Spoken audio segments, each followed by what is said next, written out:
Hey, everybody, and welcome to the Tatiana Show. It is May 22nd, 2018. I can't believe that this year is going by so quickly, but time marches on. And here we are post-consensus. We survived. Josh didn't even get here. It was quite a mess. So let's start out our show with our usual "Why the government screws us over" conversation. Oh man, you blew so much money trying to get here. I'm so much money, crying on your behalf. Yeah, seriously. I had Airbnb booked, which was non-refundable, flights booked, everything, and then I rock up with all my paperwork. I'd paid for the ESTA form, which you need to get in with an Australian passport, and they didn't let me in because I had an emergency passport.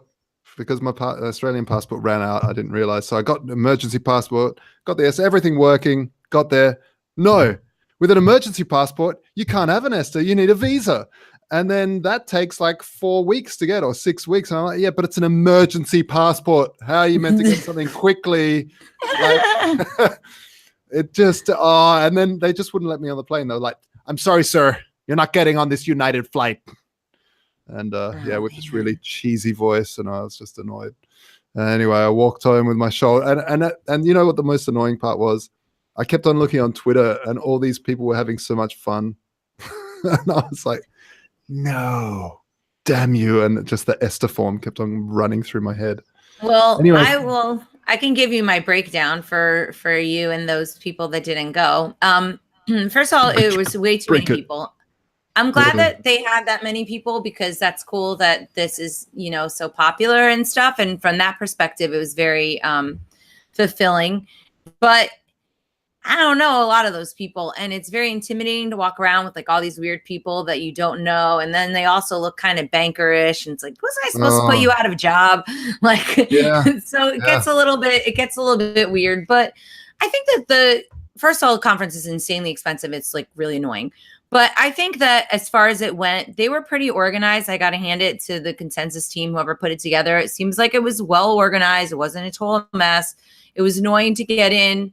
But yeah, I thought that was cool. And there, I went to a lot of really good parties. So I played at the ZCash party. And that was really cool. It was like their 1 year anniversary. I did Women on the Block out in Brooklyn, and that was cool. Nice. A lady day, and then I kind of played a few songs, and they live streamed that. I did a creative tech week thing. I did a conference up at Columbia. So, I was going around, but I really liked the Gem party. And I got to give a props / thank you to Maggie and Anthony and everybody over at Jackson Decentral, because that boat party was on. It was really, really good. No, sometimes a boat party is like just mildly cool. This was a damn good party, and everybody was having a really great time. I met a lot of nice people. Everybody was in a good mood. They had really good music. Oh, and then the Alchemist team, they did a cool party with Bob Moses DJing one night. That was really fun. So, the parties were on point. I met some really nice people. I was really happy to perform, and I was really happy when it was over. So that's my conclusion. Well, I got to say, it really had, the whole industry has changed so much. All these just greedy beep. That was a beep there. That was a just in the house now. Is it good? I mean, really, can you take that position? Look, I would say gravity is also good, except for if you're in an airplane and the motors have gone out. Like greed is good in certain ways, but in other ways it's pretty bad as well. And you just get these people that are just so soulless. They, you say, why are you in a crypto? Is it because we're going back to asset-based money? Is it because we're going back to money that's based on a money that can't be printed out of nowhere into infidom behind closed doors? Is it because it's not based on debt? No. It's because of mad gains, mate. Mad gains. It's just sort of like, well, it reminds me of what we talked about at the 5-year Let's Talk Bitcoin anniversary episode in Chicago, which was, I maintain, one of the coolest events I've been to, mainly because they donated the proceeds to the community and the tickets are really affordable. But, with this new interest comes great responsibility for our community to teach the newbies exactly why we're doing this. And I don't know. I mean, I think it's a little bit closed-minded at least I'm trying not to be closed-minded. Just because somebody works in the finance industry doesn't mean that they're a bloodsucker. And there's some cool people there. So we shouldn't be like that. That's not nice. I'm admonishing you now. No, it's true. And, as we become more mainstream, it is like that. You just get these sort of people. But I think this is why it's important to constantly say, sort of educate the people on the ethos of this thing of what we've created, and not just go in for the massive gains that people are getting. But it's I mean, those are all great. I'm not saying that they're bad, but at the same time, we want to be able to keep promoting the fact that asset-based money is important instead of debt-based money. It's what is really plus the anarchy of having freedom of choosing what currency you use, and having a borderless, permissionless system is also hugely important. Let's not forget that. And so keeping that education flowing is super important. Well, we've got some education coming today. We've got this math thing coming up. I'm excited to find out what it is. I guess MathBot, amazing. You make maths and then you get Bitcoins. So that'll be fun. But first, we're having on Paige Peterson from ZCash, and also my friend. That's all her other category is friend and ZCash. Hey, Paige, what's going on, girl? Not much. Recovering from consensus myself. Oh my! Yeah. Are you going to Pork Fest, by the way? I am. I'm participating in a couple things there. I don't even know where it is on the schedule, but I think I'm on like a Ladies of Liberty panel. I think with Stephanie Murphy and some other ladies, and then I'm doing like a crypto party thing on Saturday, I think, which is really teaching people how to use, or just like basic knowledge about internet security tools and things like that. Oh, I want to go to that. That sounds useful. Although I don't see how that's a party. Well, it's a old school terminology. So crypto parties are held all around the world. If you go to like cryptoparty.in or .is, something like that, you'll see all these crypto parties all over the world. Oh, really? It's crypto as in like cryptography, not this is like pre-cryptocurrency. Yeah, crypto. See, there is these two terms. Crypto really does mean cryptography and cryptocurrency, and a lot of people get confused by that for sure. Yeah, yeah. I mean, like, it's not. I don't see it as a huge deal, but I do have to clarify because I do these crypto parties in southern New Hampshire once a month or once every other month, and some people think it's cryptocurrency only, and they get inundated with all these other concepts, which, it's not a bad thing. But hey, look, a party should stay a party. What goes on at a party should stay at a party. That's why you need cryptography, folks. There you go. So tell us where you came from, Paige. You were working in peer-to-peer networks and mesh networks like 10 years ago or something like that. Sounds fascinating. 10 years ago, 10 years ago I was graduating college, so not quite, but once that happened, I went to art school actually, which was a fun transition, but I decided to escape to San Francisco for some reason, and essentially just started looking for different opportunities and jobs out there, and fell into working for a startup called Open Garden, and they made they make a mesh networking application, and then they made Wait, what does that mean? Chat. For people that don't know what it's basically what does that mean? A mesh network is peer-to-peer internet connectivity, so being able to connect mobile devices directly to each other, or even computers, such that like you can hop to different devices until one reaches the internet itself. Or you just get rid of the internet altogether. You could have just your kind of like a local network where you're not trying to go to the main internet, and you just have like a local services, maybe like maps, or like a discussion board that you keep within your community.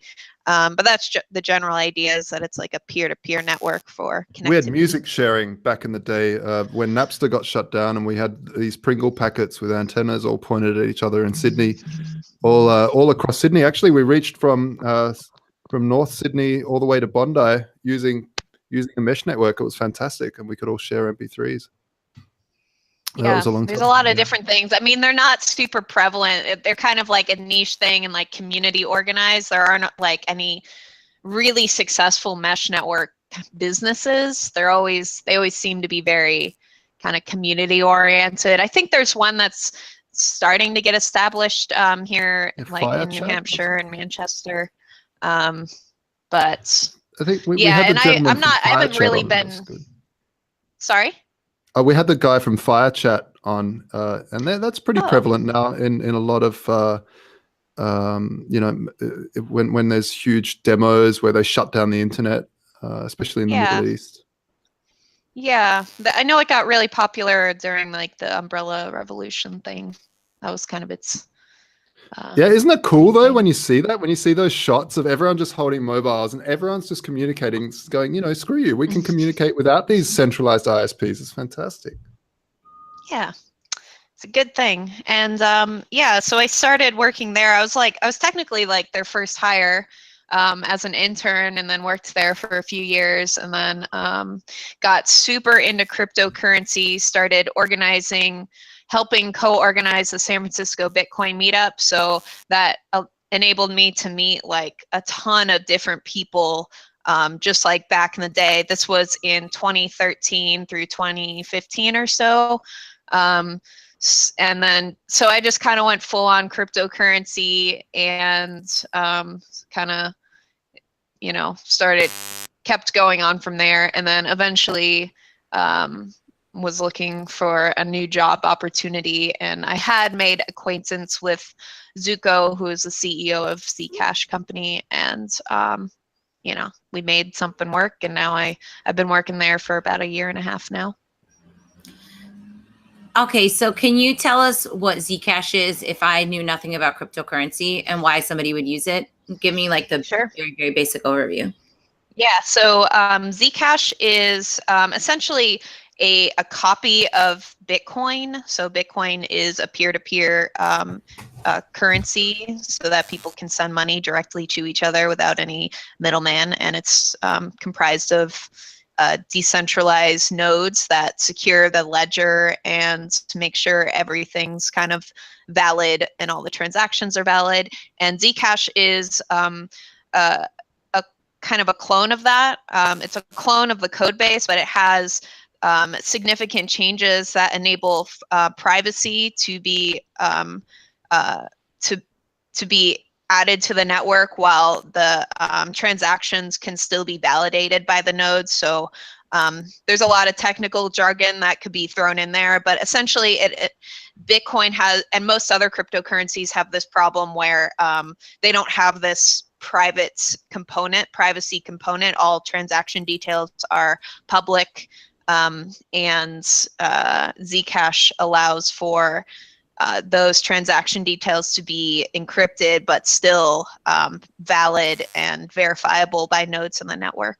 So yeah, for those that don't know, the zero knowledge proofs really came out, maybe like 2011, 12, even. It was very early on, and they kept on wanting to put that into Bitcoin, but the core developers saying it's too much stuff. It's too big of change. It'll clog down the system, and so eventually ZCash formed as their own coin as a proof of concept, I guess. And now they're the very own solidified project, doing extremely well.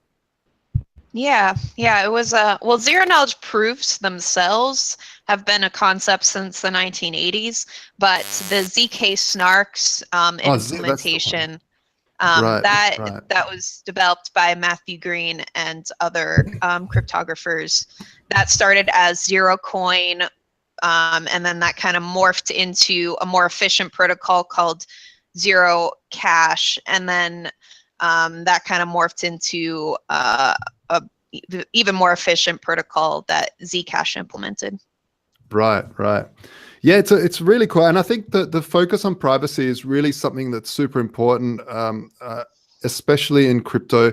The thing is that government were going to head towards digitizing all money anyway. It's where we were heading, and that's why I was so glad Satoshi came out with a white paper when he did or she did, is because at that time, we really needed to decentralize this whole notion of digital money. Now, the problem is if we do not have true fungibility in crypto, we're going to head to the similar spot as we were heading when it's centralized systems, but total control of what you're doing, where you're doing, and why you're doing it. So I think having the alternative implementations of a cryptocurrency focused on privacy is so important. What about the people that say you don't need privacy? Privacy is a pretty fundamental thing. Like, you don't post your bank account details on Twitter. It's like for businesses, for individuals, for anyone, enterprise, it's like a fundamental thing. There is a little bit of questioning, even from regulators' side, like whether the privacy side of things is good or bad. But they also questioned, the need for privacy on the internet back in the early days. And now it's actually regulated to have privacy in certain circumstances. Like you need to protect your clients, especially if you're like a bank, an online banking. There's certain regulations that you need to comply with in order to maintain those services. So it's kind of just things just need to catch up, and like privacy is an essential thing. Like you can't expect everyone to be comfortable with having their personal details or business details open for anyone to see. It's totally naive. These people that say, privacy or anonymity, it's just for drug. Like, it's the most naive thing I ever hear when people say that, because really, they obviously have never run a business. What you want all your clients to know where you source your goods from, and know how much you paid for them, and know how much markup you're doing. You want or all your competitors. Your competitors to know where you're sourcing from. It's just all ridiculous to say that it's only for dodgy stuff. It's really silly. No, it's super important. It's fundamental. Agreed. So what happens now? Like, ZCash has been out for a while. Where are you guys at with the project? And what about all the little offshoots? I'm friends with the ZenCash guys, and so what I don't understand with crypto stuff is that, I don't know, if I started copying somebody else's code, that seems sort of like a jerk move. So do people, like, this is actually an awkward question to ask on the air, but do you think that somebody at ZCash that like looks at a fork is like, you guys suck? Like, how does the interplay work with all those kinds of like offshoots? Well, ZCash is technically a fork of Bitcoin's code, which adds the ZK snark technology to it. So we took what Bitcoin had and added to it. So hopefully the forks of ZCash code will add to it. I mean, it would be kind of a loss, I would say, if they just forked just so that they could have their own little ecosystem that doesn't really bring anything else. But in the end, we would say that, ZenCash people are friendly. They've acknowledged that they attribute ZCash infrastructure to, enabling a lot of what they can do. It's because the ZCash core team develops the infrastructure is what enables the ZenCash people to build like the more fancy UI stuff and kind of do more marketing stuff. So it is what it is. There's always, with open source code, there's always going to be people playing around with different methodologies, and there's different governance models that maybe other people prefer. But in the end, I think we all want the same thing. So I think, competition isn't a bad thing. It's what kind of pushes us to be even better. So and we've learned a lot from what ZenCash community has done, at least in terms of governance and we're holding a ZCash conference in Montreal at the end of June, and I think a few of the ZenCash people will be there. So it's all good. We definitely I wasn't we specifically expected that. Yeah. Well, I guess I just didn't know how it works overall in crypto. I've always found the concept of open source, but the conclusion is that through competition, the market will decide, and it's like put your money where your mouth is. Yeah.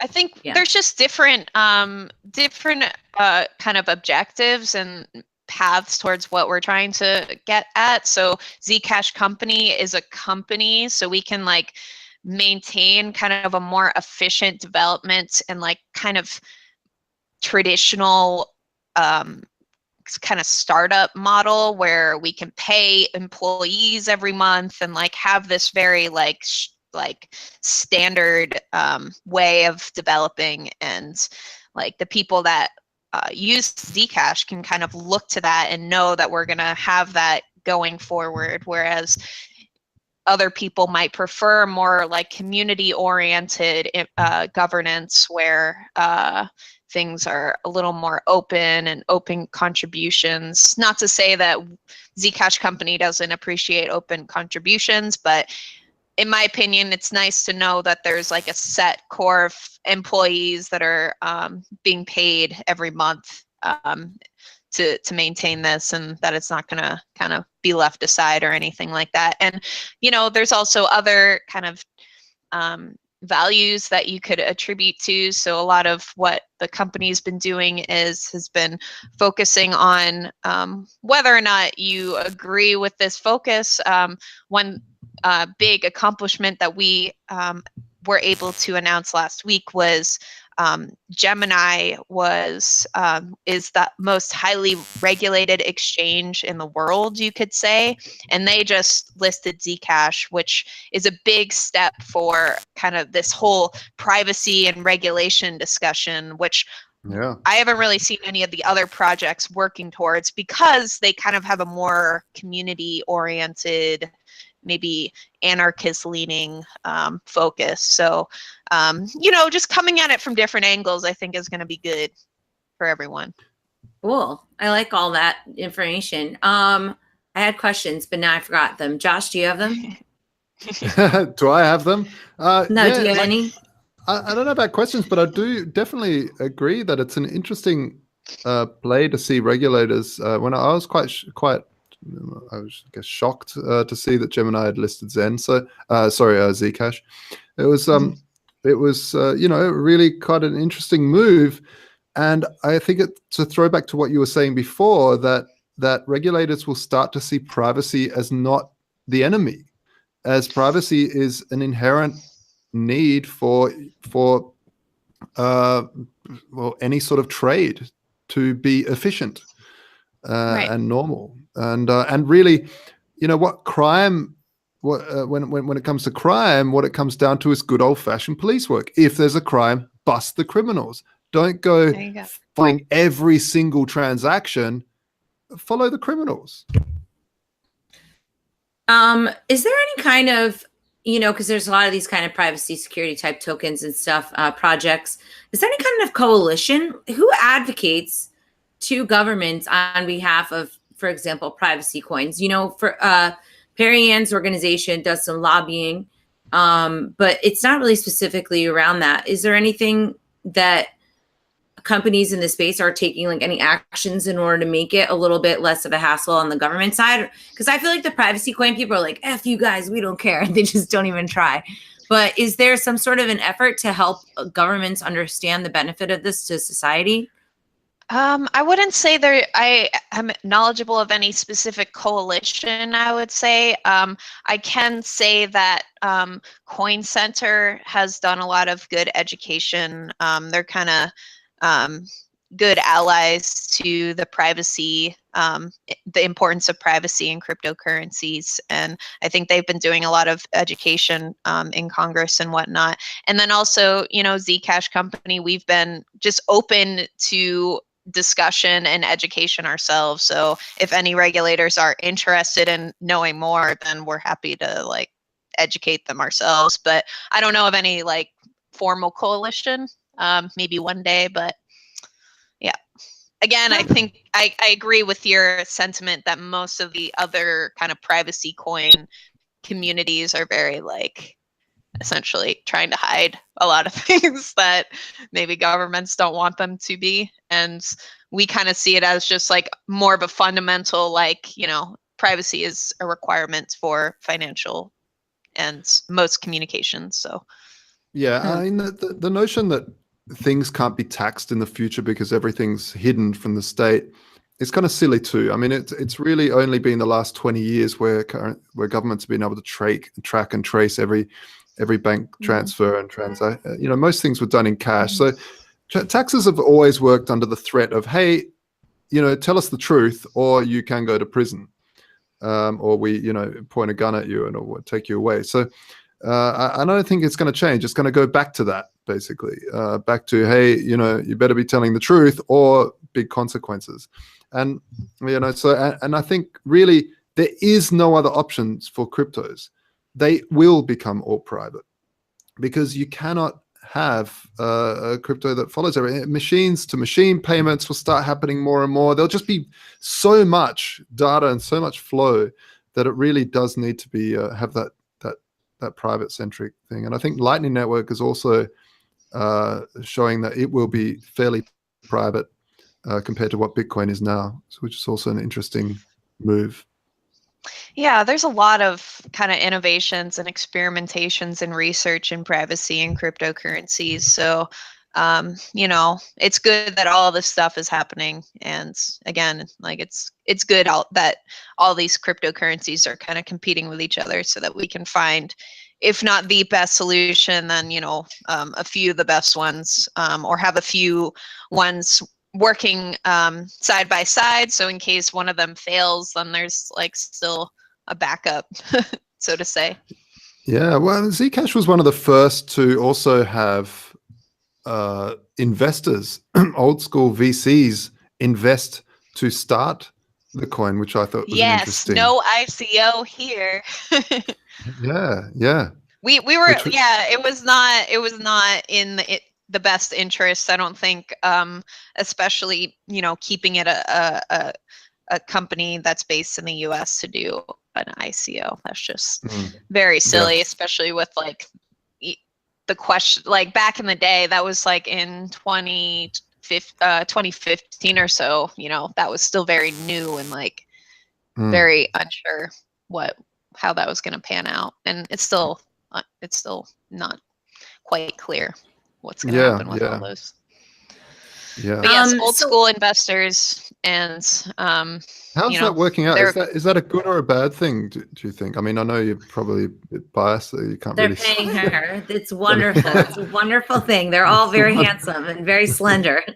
They actually already got their, for the most part, they got their returns back, so they're really happy with. The good thing with, at least for the investors, was that they're getting paid back in part in ZCash. So they essentially, and ZCash launched like 6 months before, you know, the huge bubble basically that started last year. So they've been extremely happy with their returns, so they're all set.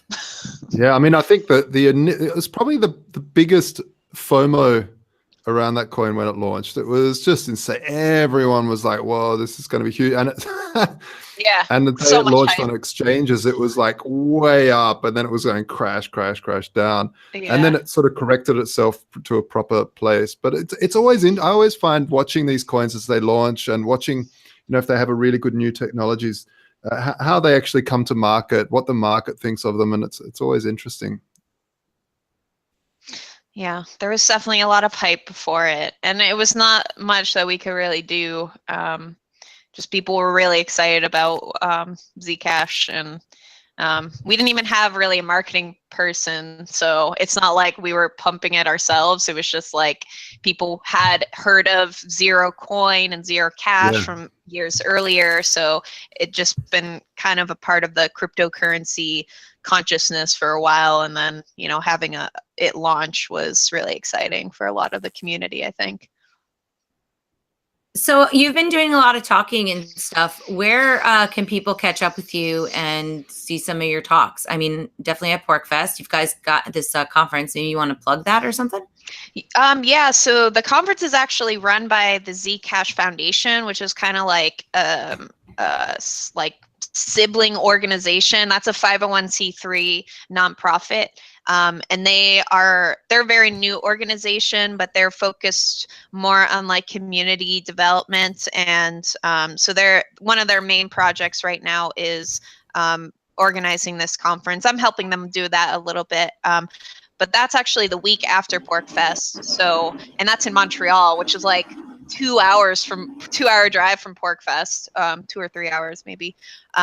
So that's an opportunity, but it's a very kind of, at least this first iteration is going to be small and intimate. So we ask that people that are interested in Zcash and not, pumping their ICO to look into attending. That's on the Zcash Foundation website, which is z.cash.foundation.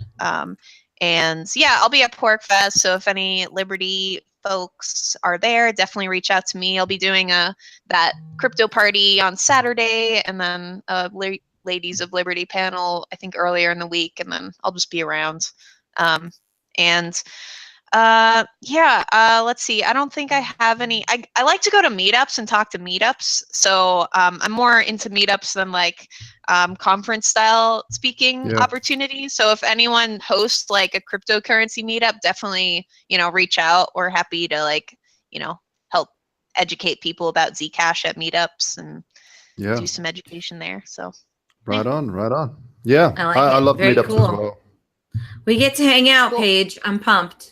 Woo! PorcFest. I'm going to be there all week, so it's like a vacation for real, I think. I'm going to probably still do some work, and but either way, I'm looking forward to seeing you there. I don't know, that's it, right? Final websites, anything? All right. There's plenty of information on the Zcash website and the foundation website for people to dive in more. So awesome. Rock and roll, girl. You're an inspiration to us all. Yeah, really. Love you, girl. Cool. Can't wait to party with you. All right, we're going to bring up JW in a minute, but what do you think, Josh? We tell everybody about our nice sponsors and we have some fantastic sponsors. They just keep flowing in. And in fact, if you would like to sponsor the show, we always have really interesting guests, and we have a lot of viewers, and they're always interested in crypto, freedom, gold, and much more of that sort of ilk. Some of the sponsors we have is, of course, wait, if they want to do that, this is if they want to do that. It's the second week in a row where we're just blowing this one. If you want to sponsor the show, you can email dave@btcmedia.org. Way to go, Josh. You're like, if you want to sponsor, let's talk about sponsors now. I love the Australian accent that you got right. I don't even know. I feel like it's like a messy English accent. Let's give some props to the Bitcoin CPA. Because Kirk is always making my life easier. I'm always talking about taxes. I don't like taxation. I think that it's theft. But if you're going to get robbed, have Kirk help you get the least amount of you taken from you. And doing it in a compliant way so you don't end up in jail. No, very important, folks. That's one rule that I have. Don't end up in jail. Crypto Compare is also a really cool site. That's Crypto Compare. You can compare all your cryptocurrencies, including gold. They're hooked up to the Vaultoro Gold API. So you can check your crypto against actual assets instead of this filthy fiat that nobody wants. Crypto Compare. Wait, no, I got to go now. This is not how it works, Josh. Okay, the next thing, first of all, we always want to give a little bit of love to our friends over at freeross.org. Ross is now in court, Supreme Court. That's the stage that they're at. I guess, we're going to find out what that looks like. Yeah. It's to have Lynn back on. She's supposed to be a regular hostess with us, and she's only done it so far. So maybe we'll have her on in the next few weeks. And then also, I wanted to give some love to Pamela Morgan, who just wrote a book about cryptocurrency and what happens if you croak. So you don't want to die. Of course, none of us want to die. But if we do die, which of course won't happen with us because we'll be eternally youthful through the robot implementation program. For those of you that are planning on dying, don't let your Bitcoins go to waste. get the Crypto Inheritance Planning, a simple guide for owners by Pamela Morgan and Andreas Antonopoulos. You can find it on Amazon. And actually, if you go to Amazon through like the Free Ross website, every time you shop there, if you click on that Free Ross Amazon link, a portion of your proceeds will go. So you can save your family and keep them happy when you're dead, and you can help Ross. So I think that's a win-win. Yeah, and it doesn't cost you anymore. It's fantastic. No, it doesn't. Great. You should go to Free Ross. I buy everything on Amazon through that link. You're welcome, Jeff Bezos. Take my blood money. Sovereign Tech. Yeah, let's give some love to Brian and Stephanie over at Sovereign Tech and Sex and Science Hour. I'm going to send them some questions. They've got some, I haven't been listening to the show in a while, but I've got some questions. Oh, so by the way, people, if you're listening and I think we're going to have to start having relationships talks on this show. Maybe not relationship talks, but sort of experts. I want to make the show more rounded because I think that, I don't know, man. People are so disconnected. Being at consensus is cool, but you realize just how intense all of our lives have become. And I like and begotten. It's a little bit much on the soul. So I'm gonna try and have some more people doing that, myself included. I'm gonna bare my soul. Actually, not completely because I'm not crazy, but I don't know. I think people should start talking about their feelings more. What? With a pinch of crypto still. No, there will be lots of crypto, but I'm saying, like, for example, I was hanging out with George Burke from Tides. He was on a couple weeks ago with him and Chandra, and he used to do a lot of biohacking stuff. So, okay, hack my bio. I want to know what happens. If I like crackers at 4:00, will that make me, a marathon runner in the midnight? I don't know. We're gonna find out. I hacked my own pacemaker. Did you know that? Oh yeah, I remember that. That was pretty cool. Yeah. The doctors couldn't fix it, so I had to fix it myself. But anyway, that's a whole nother story, folks, for another day. All right, guys. One last thing. Crypto Media Hub. I have a company. If you guys want to promote things or do some PR or marketing, all that kind of stuff, we have a really nice team. CryptoMediaHub.com, and my music's at TatianaRose.com. And now, without further ado, we're going to bring up our next guest. That is a crappy drum kit. Yes, that was a really bad drum kit. I thought so. JW Weatherman, he's a software security expert. He's been working with Fortune 500 companies for over 20 years. He wrote the Bitcoin threat model, and he founded btcthreats.com. He is now the lead contributor on this open source project called MathBot, which at first I was like, this sounds so terribly boring because I don't really like math. Just going to admit right off the bat, but maybe I would like math more if they were giving me cryptocurrency. I think that there's some motivation there. So we're going to learn all about it. And JW, thanks for joining us today. Yeah, thanks for having me. This is great. I've listened to your guys' show a bunch of times, so this is a lot of fun. You have excellent taste in podcasts. By the way, people, subscribe down below or go to thetatianashow.com. Anyway. Of course. How could you not? Yes, how could you not? Cool. So what is this MathBot stuff? Tell me about it. I'm excited. I like incentive programs. So what's happening? Yeah. So MathBot is a project that I started working on a couple of years ago, and I actually got it to a point where I was putting it in the hands of kids and they were testing it. And it got really discouraging because it's really hard to build a game that's educational that can compete with Angry Birds or first-person shooters. It just doesn't, in hindsight, it's kind of obvious that that's not going to work, right? If you have to try to optimize for just fun, you're going to be able to do a better job at that. And it's already, crazy competitive anyway. And then I got really interested in Bitcoin about 7 months ago. And so I was working on that. And then, I don't know, about 3 months ago, it clicked that if I combine the two, that this could actually work. So the problem we had before is you would have kids playing the robot. And if their parents were involved and interested, they would say something like, all right, well, if you beat all the levels, I'll buy you ice cream, right? And all of those kids learned and just thrived playing the game. But the kids that didn't have that didn't. So the idea that that we decided to go with, and we're testing it out, and it seems to be working really well, is parents have the ability to, let's say, pay $50 for Algebra 1. And then the kids, as they pass levels in Algebra 1, they get paid a couple dollars in Bitcoin every time they pass a level. So our goal is to really have something that starts all the way at counting, goes through calculus, and teaches kids math and programming in a way that's, all carrot and no stick. And we know that we'll be successful when the public school system stops pretending to teach math. I know you hate math, but you probably have not been exposed once to in a while I had a good actual math. teacher. Once in a while I had a good teacher and I actually did like it. And I think that there's something to be said for that. But what do you think? I mean, what about not having a teacher? Like, isn't that a little weird about teaching it to them? Like, who do they ask? And do you think that they need the live classroom environment, or do you think just bribing them is enough?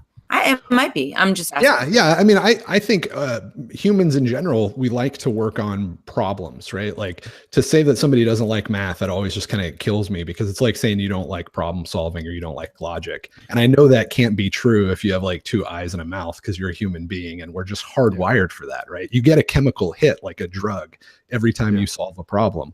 And you have to actually carefully design a system and call it math that removes that chemical hit, right? Like for you to not enjoy problem solving, you really have to make it not problem solving, right? And that's exactly what the public school system has done. So if you set a kid down, even when we were kids, but it is so much worse now. It's infinitely worse with the new Common Core programs that they've rolled out in the last few years. But if you sit a kid down, what you're actually doing, to have an analogy, is it would be like saying, I want you to learn how to use a saw, right? Like a hand saw, to be able to cut wood.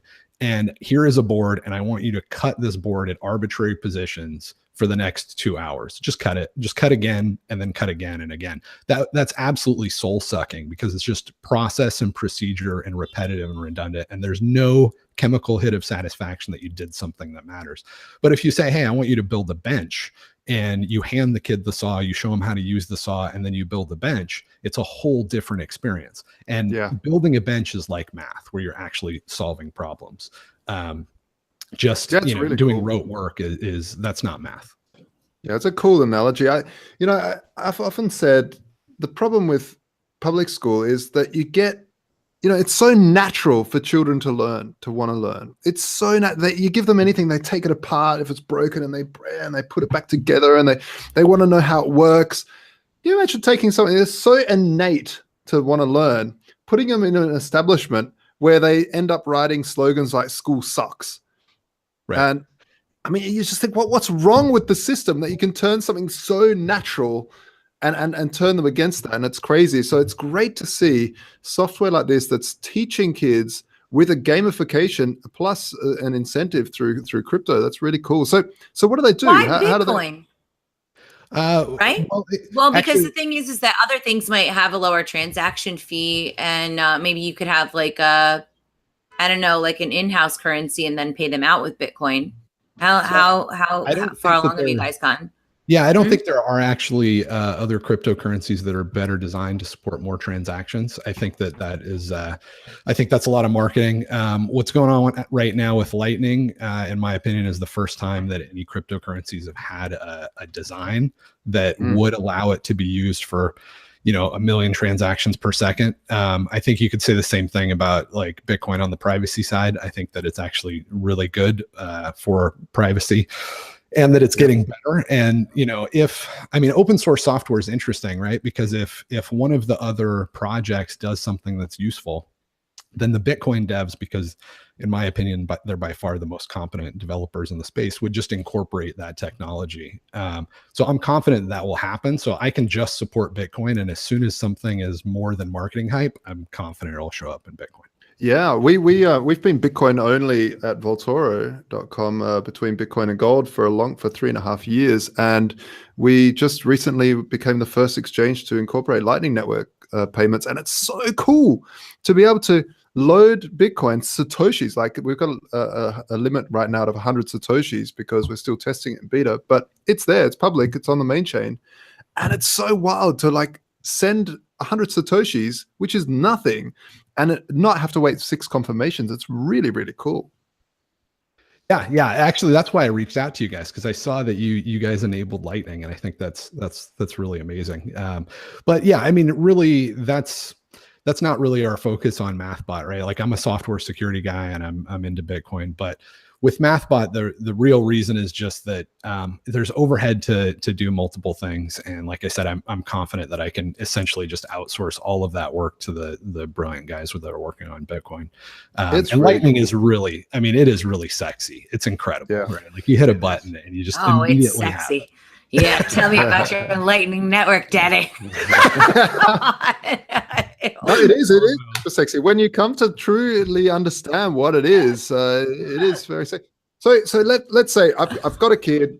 They're playing up at school. They're not really interested in school because school's horrible. And you can tell there's a spark there of interest about mathematics because when they're at home, they're kind of interested in building stuff and doing things and playing with Lego. But what do they do? You go to the website. How does it all work? Let's run through this. Yeah. So you go to the website, you sign up, and you just start playing. And if you want, we're still early. We've got the first 13 levels up right now. I think within a week or two, we'll have about 40 levels up. So it's not done right now. We're rolling out more and more levels. And we also don't support payments yet. So being able to reward the kids with Lightning transactions, that's hopefully something we'll have done in the next couple of months. But Lightning's brand new. There's still no iPhone apps, so we feel like we've got a little bit of time before you need to get that all wired up. But right now, So what is a level? What's level 1? So level 1 is just being able to walk one step. So one of the things that makes math a lot of fun is that it's never hard by definition. If it's ever hard, it's just a symptom of having a bad teacher, because math is always just like one logical step after another. And so what we do with MathBot is when you log in, you'll see a little robot. And you only have 4 commands. You have turn right, move forward, and that's actually, at first you only have 2 commands, just turn right and move forward. So the very first level, you just use the command to move forward. It slowly builds and you just continue to add layers of abstraction to the point where you're navigating a maze. So you start up in one corner and you've got to get the robot to move around. And in doing that, you end up writing, for example, a function to turn left, because we don't give you a function to turn left, but you can turn left if you turn right 3 times. So it's very, very slow and incremental. But it also, in the background, is a completely functional programming language. It's all built on Scala, so you can have 5,000 nested commands and or more, and do some really crazy stuff. But it's very slow and it slowly builds. So the first few levels are all about just being able to move the robot around. Eventually, you're picking up objects that represent like a cat, or like a box of cats, or a box of 100 cats, right? So you start learning the 10-base numbering system. And then you can manipulate those boxes and move them around. So if you were doing something simple like 9 divided by 3, you would program the robot to go pick up 9 objects and then put them in 3 equal piles, and then count the number of objects in one of those piles. So it's very slow and it's very incremental, but it gets really, really powerful really fast. Eventually, you're able to zoom out, and not all this stuff is released yet, but we've got it in pre-production and we're doing some user testing. When you first start out, the robot is on a grid. So he's on a grid that's basically 10 by 20, and he can move around and navigate the maze. If you can kind of imagine zooming out to where you had maybe a grid that was 1,000 by 2,000, that starts getting at like the pixel level. And so you can have a robot that was walking around actually graphing like a sine wave. And so it starts really small, but it does get up to some pretty amazing stuff, just very much step by step. I remember when I was at school, when I'm showing my age here, but there was a game called Logo, which was sort of a programming. It was this sort of, I think it was called Logo. And it had a turtle that would sort of move around, and you'd sort of program it to move left and right. And it really got me fascinated into computer programming. So I think this is on the same ilk, right? Yeah, absolutely. So the basic idea is you're solving math problems, but it's just a problem to the kid. Like, you don't know that it's really a math problem. It's just a problem. It's a puzzle. Yeah. And they have to learn a certain amount of math and a certain amount of programming in order to accomplish solving that problem. So the problem is like the bench, and the math and the programming is like using the saw and using the hammer. So you learn those things incidentally to being able to get the robot where he needs to be, or have him set a certain number of objects in a stack or something along those lines. Right on. Love it. I love it. So how do people get in touch? How do people get their kids starting to learn programming plus have fun, plus earn crypto all at the same time. I mean, this is heaven to me, folks. I gotta say. Awesome. This is fantastic. Yeah, just go out to mathbot.com and click sign up and play a couple. And people can start using it right now? Yeah, you can play the levels right now while we're on air, and tell us if you like it, Tatiana. Okay. I don't know if I'm going to play any video games. Math is not my strong suit, but maybe I'll give it a shot after the show. It is. I promise. If you play it and you can't figure it out and you don't find it enjoyable, then I have work to do, because it's not your problem. Awesome. Well, listen, this has been really cool. What can people do to support you? Just try it out. I mean, are you guys looking for partners, or what's the plan? Yeah, actually, I mean, it's an open source project, so we're always looking for developers, web developers, anybody that has an interest in the Scala programming language, especially. But like right now, we'd really like to do our front end or just our simple marketing page and throw on a little bit more content and a vlog or a blog and stuff like that. So if anybody has any technical interest on working on an open source project at all, even if they're just doing graphic design or they're into game design, hit me up at Weatherman. I am on Twitter. That's the easiest way to reach me. But yeah, that's the main thing that we're looking for, is just more interested people that will help us build it a little bit faster. Somebody to enable lightning payments over the next couple months so the other devs can focus on levels would be awesome. Very cool. Yeah. Very, very cool. Nice one, JW. Awesome. Really, really excellent. Well, there you go. That's See, it. Tatiana? The end of the show. I think this was a good day. Post consensus, pre Cryptolina, pre all these other conferences that are coming up. So yeah, if people want to come and see me at some shows or anything, I feel like maybe this would be a good time to mention it. I'll be down in Cryptolina in June. I'm going to be doing PorcFest, I think. And there's all different kinds of things on TatianaMoroz.com getting added all the time, or on CryptoMediaHub.com. Going to be at a few different events. So if people want to find out about those, just shoot me an email, Tatiana@CryptoMediaHub.com. If y'all want to hang out with Josh, trade your gold and your Bitcoins, go to Vaultoro.com. And then I guess we'll be back next week. We sure will be. Exciting. All right, Thank you very much, JW. Love you all. See you soon. Bye, everybody. Ciao, ciao. Bye. Bye.